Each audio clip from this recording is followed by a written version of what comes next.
सर्वेषां कृते नमो नमः।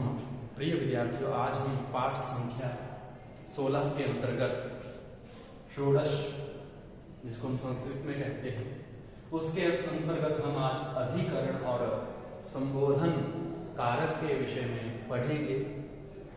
तो ये अभी हमारा कारक प्रकरण का अंतिम भाग चल रहा है। आपने कर्ता से लेके संबोधन तक किस प्रकार से हमें कर्ता को प्रयोग करना है, किस विभक्ति में प्रयोग करना है, कर्म को कैसे और किस विभक्ति में प्रयोग करना है, आपको जानकारी प्राप्त हो गई है। आज हम अधिकरण और संबोधन कारक की बात करेंगे। तो सबसे पहले हम बात करेंगे अधिकरण की।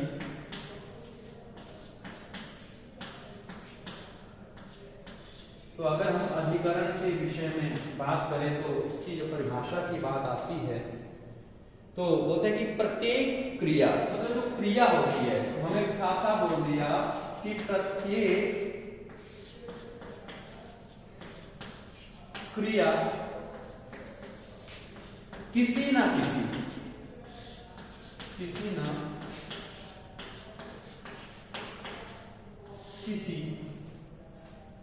काल या स्थान में होती है। ध्यान दीजिएगा, प्रत्येक क्रिया किसी ना किसी काल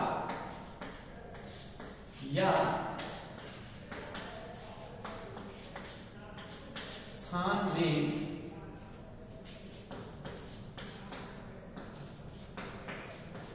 होती है। ठीक है, वह काल या स्थान ही क्या कहलाता है? वह काल या स्थान ही क्या कहलाएगा? हमारा अधिकरण कारक कहलाता है। अधिकरण कहलाता है।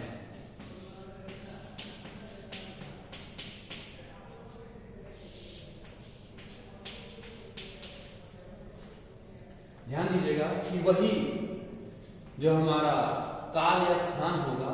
और हम अगर विभक्ति की बात करते हैं तो विभक्ति उसमें हम प्रयोग करते हैं सप्तमी, और चिन्ह अगर बोलेंगे तो वो होता है में पर। ये इसके चिन्ह है में पर। तो इतनी अगर आपको परिभाषा इसकी याद है तो उसका जब हम प्रयोग करेंगे तो आपको कहीं भी कोई समस्या नहीं आएगी। इसे अपनी उत्तर पुस्तिका पर लिख लीजिए, याद कीजिए। अब इसके आधार पर आपकी पाठ्य पुस्तक में जो हमें पैराग्राफ दिया गया है हल करने के लिए, उसको हम हल करेंगे। तो सबसे पहले मैं आपको चित्र को दिखाऊंगा। ये देख लीजिए, ये हमारे पास अधिकरण कारक सप्तमी विभक्ति का चित्र दिया गया है। इसमें आप देख रहे हैं कि लड़का है, लड़की है, उनके हाथ में गेंद है और यहाँ पे एक घर जैसा दिखाई दे रहा है, और ये पेड़ है। पेड़ में एक कोटर है, होल है, जिसमें ये पक्षी बाहर निकले हुए दिखाए गए हैं। तो अब इसके आधार पर ही अब हमें क्या किया गया है, ये पैराग्राफ दिया गया है। जब हम उसको हिंदी अनुवाद में परिवर्तित करेंगे तो आप एकाएक समझ आएंगे कि कहां पे जो है वो अधिकरण कारक का प्रयोग किया गया है। अब आपको उसकी परिभाषा जो है वो याद रखनी है। उसकी परिभाषा क्या है? तो किसी ना किसी काल या स्थान में क्रिया का प्रयोग किया जाता है, और वही स्थान या काल जो होता है वो हमारा अधिकरण कहलाता है, जिसमें हम सप्तमी का प्रयोग करते हैं। तो जैसे यहाँ पे आपके लिए पहला वाक्य जो दिया गया है बेटा, वो दिया गया है कि मम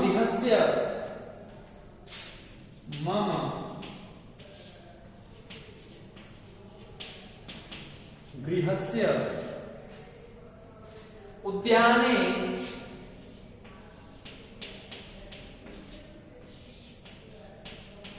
एकः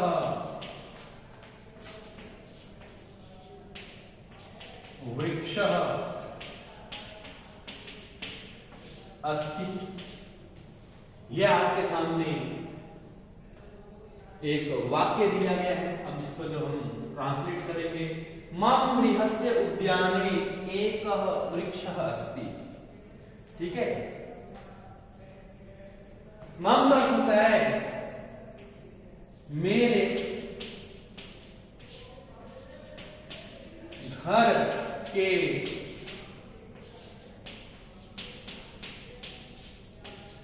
बगीचे में एक पेड़ है। देख लीजिए आराम से। अब हमने क्या कहा कि किसी ना किसी स्थान या काल, ठीक है, पेड़ है लेकिन कहां है? बगीचे में।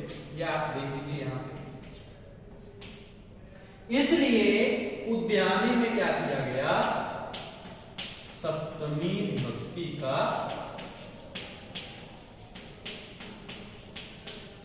प्रयोग किया गया। और कारक चिन्ह जब आप ध्यान देंगे तो हमने क्या पढ़ा? में और पर। तो यहां पे आ गया बगीचे में, मतलब सप्तमी विभक्ति।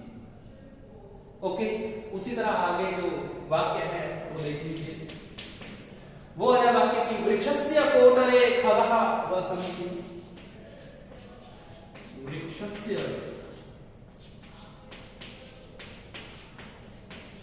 कोटरे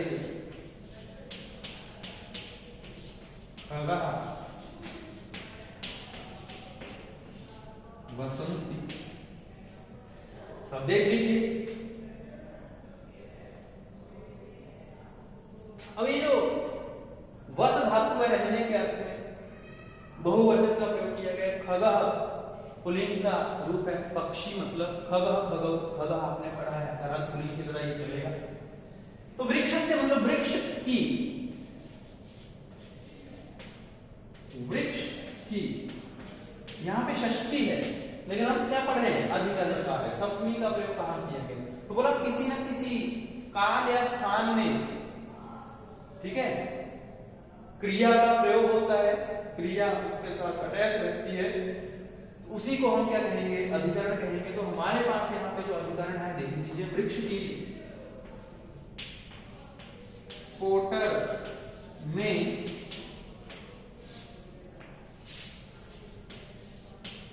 पक्षी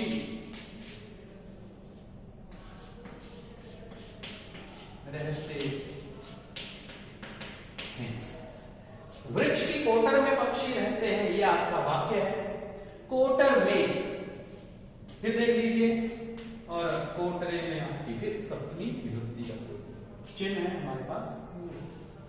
मैंने बताया ना कि वृक्ष में एक होल दिखाया गया है, उसको बोलते हैं कोटर। ठीक है, जिसमें वो पक्षी बाहर निकले हुए दिखाए गए हैं और वो चहचहा रहे हैं आवाज पर, लेकिन यहां पर बोला है ही रहते हैं। ठीक है, देन उसके बाद वृक्षेषु खगः कोलाहलम कुर्वन्ति।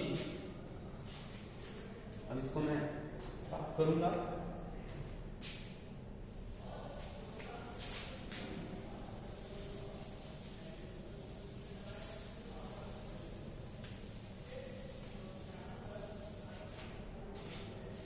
वृक्षस्य वृक्षेषु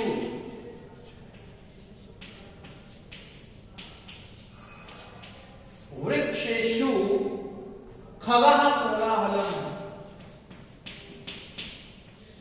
खगः कोलाहलम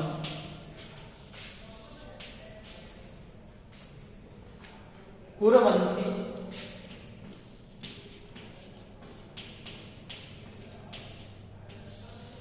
यह आपका वाक्य है। वृक्षेषु खगः कोलाहलम कुर्वन्ति, मतलब अब देखिए, जब आप ध्यान देंगे, अगर आपको शब्द रूप याद है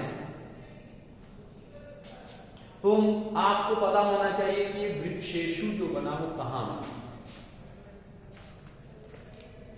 ठीक है, वृक्षेषु जो बना वो कहां बना, ये आपको पता होना चाहिए। तो ये जो बना वो बना सप्तमी के बहुवचन है। वृक्षे, वृक्षयोः, वृक्षेषु। ठीक है, तो तो वृक्षों पर यहां भी इसका अर्थ आ जाएगा, बहुवचन है तो वृक्षों पर, खगः आपको पता है पक्षी, कोलाहलम का अर्थ है शोर, कोलाहलम शोर, कुर्वन्ति करते हैं। ये कोलाहलम शब्द आप लोग याद रखिएगा, जिसका अर्थ होता है शोर करना। तो वृक्षों पर पक्षी शोर करते हैं। तो वृक्षों पर अब अधिकरण की बात करें तो वो कहां आया, आपका वृक्षेषु शब्द, ठीक है। जो पक्षी शोर कर रहे हैं, कोलाहल कर रहे हैं, वो कहां कर रहे हैं, पेड़ के ऊपर। तो वो स्थान डिसाइड कर दिया ना, इसलिए अधिकरण हमारे पास वृक्षेषु है। देन उसके बाद वयम उद्याने क्रीडामः, वयम उद्याने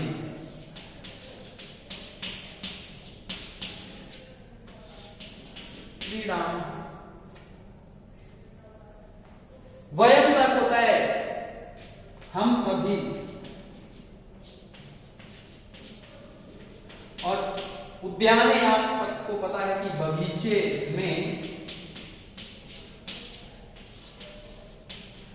क्रीडामः, क्रीड धातु है खेलने के अर्थ में, खेलते